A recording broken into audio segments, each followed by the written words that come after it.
Hey everybody, Nathan Baird from the Journal and Courier here with our over and back video recap of Purdue's 68-60 victory here at Welsh Ryan Arena in Evanston against Northwestern. I talked a lot about A.J. Hammonds in my game story, which is already up online, but I wanted to look at a couple people who were sort of overlooked, maybe important contributors in this game. One that really jumps out is Jon Octeus. I thought in the first half he was really a spark, had a couple of steals, took a couple of big hits and showed some toughness getting back up, getting back at it. You know, Matt Painter had really kind of been harping on his team about a lack of toughness, especially as it related to rebounds. Octeus tonight, I thought, kind of helped remedy that, showed a lot of grit. He ends up getting 7 rebounds on his own as a guard, and you've seen him do that a lot of times this season, make a big impact, and he did it again tonight.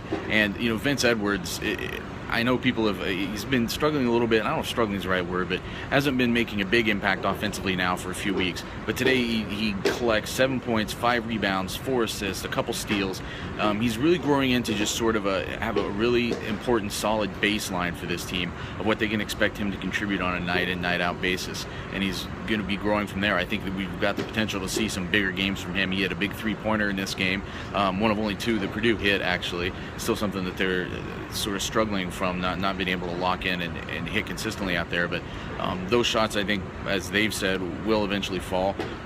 This was an important win. I thought maybe in some ways you could say this is the most important win of the season. They had other instances like this where they've gone on the road, for instance, the Illinois game, had some games at home in the non-conference where games where it looked like on paper they should win, and they stumble, they find a way to lose those games. And today, it kind of got closer at the end than probably they would have wanted. There was a long lull of scorelessness there late in the second half, but a win is a win right now in the Big Ten. Right now they're 6-3, they're in second place. It's halfway through the Big Ten season, they're in contention to be in the NCAA tournament. And I don't know if I would have said that a few weeks ago. Going into this stretch of these last 5 games of January, I thought were going to be big. And they were 5 winnable games. They maybe weren't going to win all of them, but I thought they had to go at least 4-1. That's exactly what they did. They're 6-3 now. If they can duplicate that in the second half of the year, they're probably, they're definitely be in the NCAA tournament. They'll be 12-6 in the conference. They'll be right up there, probably at or near the top of the conference, and it'll be hard to overlook that, I think. But that's going to be easier said than done, because they're going to be spending a lot of other times just like this on the road, and they're going to be tougher teams. No offense to the Wildcats. It's going to be going to places like Columbus, East Lansing, Bloomington, some of the toughest places to play in this conference. So Purdue, this was another important win, but they've got to still kind of reassess and take things up a notch in the coming weeks.